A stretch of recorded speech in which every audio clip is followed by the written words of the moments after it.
All right, guys, this is the last time. This is the last time I'm doing this. I'm jumping on the bandwagon. I'm doing it. I got me a sample of some buff turkey. Let's get into it.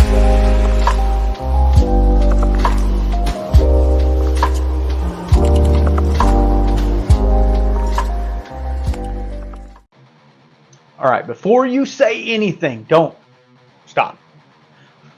I got this sample from my buddy Doc Martinez at Old Fashioned Ways, but it's a little bit different. This is actually my buddy Shane over at Storytime Distilling. Check out my podcast I did with him. A little sketchy on some points. I was going through some medical things, so just check that out. But Storytime Distilling procured a 15-year-old buff turkey. So we're going to get into it. I'm going to open it up right now. Fresh crack of this guy.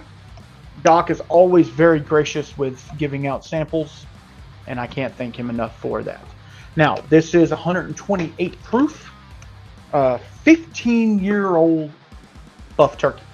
All right, we're going to let that breathe for a second, and we're going to talk about what the heck is a buff turkey. If you've been in the game, I know my buddy Wade over at Bourbon Hall. He did this exact same bottle, actually. He picked up a bottle. I was gracious enough to get a sample. I love samples. I'd rather have a sample than a full bottle, actually. So, in saying that, what is buff turkey? Okay, I'm going to take you on a little journey back in time. So, 2008, 2007, 2009. Nobody really knows for sure because there's 15, 16, even some 17-year-old buff turkey out there. So, understand that. We're in 2025 right now, so go back that far.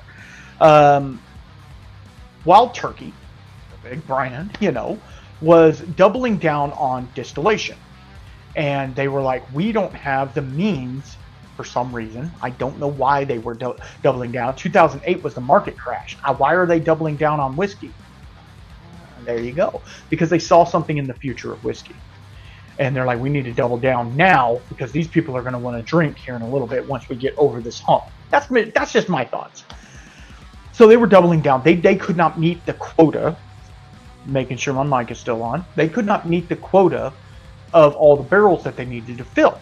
So they contract distilled at Buffalo Trace, hence the buff turkey. Whatever. So what they did is they used their unique recipe, their mash bill. They had Buffalo Trace distill only their white dog. They put it in their barrels, and then Wild Turkey took it back and put it in their own rickhouse. So they just distilled it. They mashed and fermented it as well. They mashed, fermented, and distilled at Buffalo Trace. Obviously, Buffalo Trace, a huge distillery as well. So they were just swapping, right? They were like, hey, distill this for me. I need, 3,000 barrels or whatever it was. So they knew they were going to sit on it for 6 or 8 years at least, because most of Wild Turkey's products are 6 to 8 years old. So they took all of that, put it in their warehouse with everything else. They had it labeled, obviously. And what came out of that was inherently different. Now, could it be distillation practice? Absolutely. Could it be the grains they were getting? Because the rye component from Buffalo Trace comes from someplace in North Dakota. Where does Wild Turkey get their rye from? It could be somewhere else. So it could be a different type of rye. Now, they're doing the same mash bill, right? With the 15% rye or whatever. Yeah, I know what it is. I'll put it up here. I can't think of it right now, of course. So all they did was mash, ferment, and distill it. Well, it could be the yeast. Maybe they used their proprietary yeast for the rest of their mash bills instead of Wild Turkey's yeast, right? Because terroir, let's get into that in a second. Terroir of where Wild Turkey is as compared to Buffalo Trace, the air, the yeast is going to react differently. It's going to be different.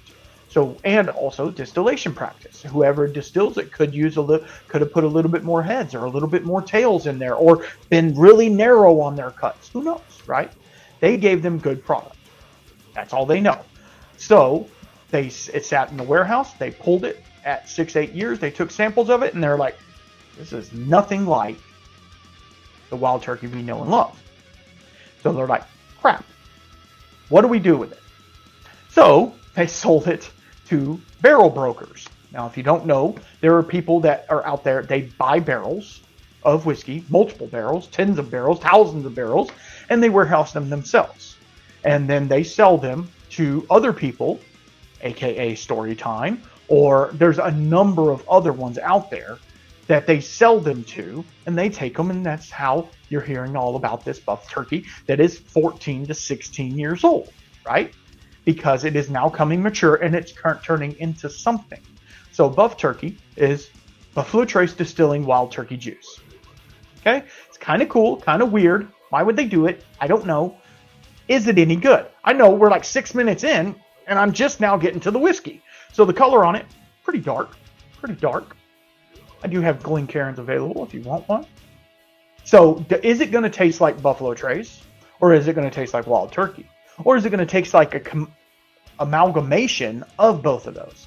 Now, obviously, it's going to taste different. There's a reason it is what it is, because it is different. And I was going to do a side-by-side with a Wild Turkey product, but I thought, let's let this shine through. And Shane over at Storytime, he's only procuring the best barrels he can get. So I know that this is going to be absolutely fantastic, whatever it is. Okay, let's get into it. I didn't even smell it. I didn't even smell it. What am I doing? Oh, that's nice though. On the nose, it's a little ethanol forward. It almost smells like it's wine finished. It's like dark oak, vanilla, caramel, creme brulee, toasted marshmallow. Ethanol forward for sure. It needs to sit for a little bit longer, I think. Yeah, I think it does. It has a really nice nose. Is it a Wild Turkey nose? Because on a Wild Turkey, I get dusty.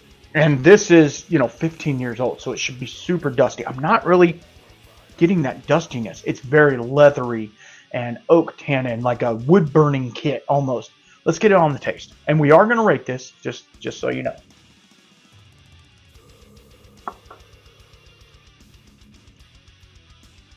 Yeah, it's like fruity. It has a fruity floralness to it. It's good. Don't get me wrong. It is excellent. So it's burning the tip of my tongue. Very tannic, but not overly tannic.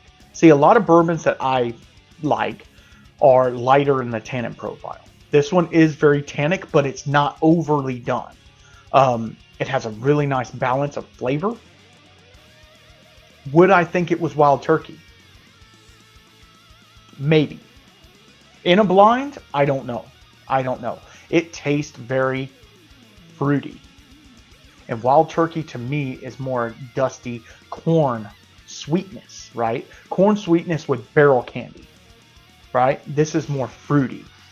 Really interesting. And the finish, it lingers for a while, and then it leaves you with like grape skin, or that's why I thought it might have been wine finished. It's not though. With like a grape skin or an apple skin. You know how like when you eat an apple and that skin is just kind of there. It's really intriguing. All right, so let's just score it. I do my scoring in 4 things: nose, taste, finish, and would I buy? Again, this was a sample, obviously. Would I buy this? So let's just see on the nose.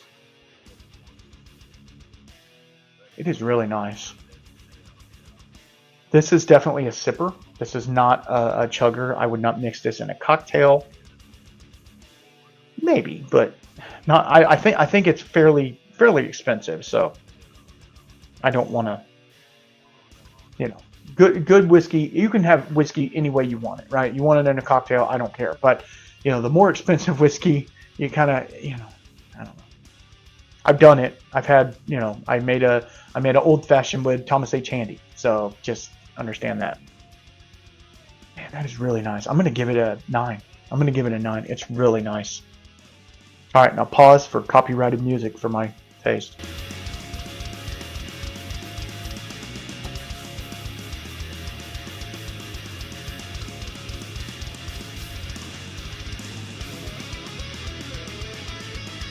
It's really nice. It almost has like a waxy walnut on there. I mean, it's cherry vanilla cola, even cherry vanilla cola. It's very wood forward. It has a lot of oak presence. It has some tanninness. It has some leather, tobacco, like walking into a humidor. Is that how you say it? Humidor? I don't know. Anyway, walking into there. Pipe tobacco, even. That cherry pipe tobacco, yeah, it's like that. But then it's also like very, not cloyingly sweet, but very sweet. And it's just coating the entire mouth. I didn't check the legs on it. Yeah, it's pretty oily as well. So I'm gonna give that a 9. It's really nice. It's really nice. Let's go in on the finish and see what we can find.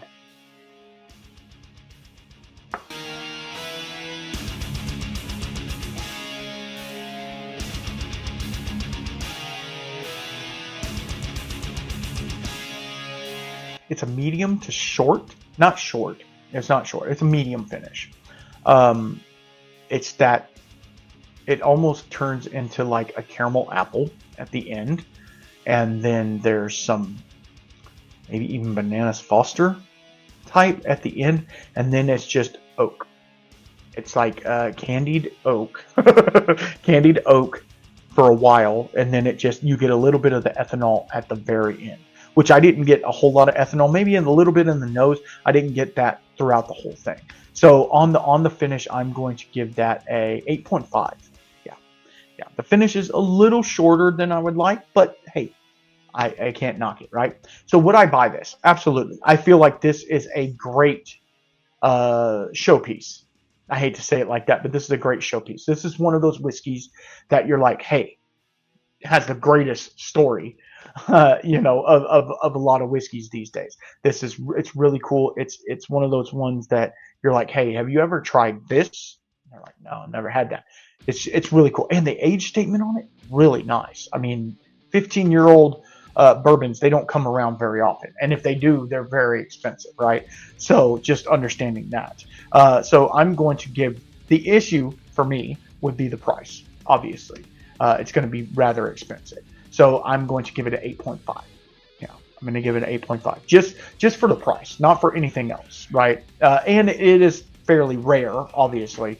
So understand that. Okay, here's the total up here. Pretty good total for some Buffturkey. I hope you guys enjoyed this. I thought it was fun hanging out with you. If you want to follow, like, subscribe, do all the algorithmy things, please do. Go check out my podcast I did with Shane over at Storytime. And if you want to support monetarily, Patreon. We're hanging and banging over there doing cool things. If you like it, great. If you don't, hey, see you on the next one.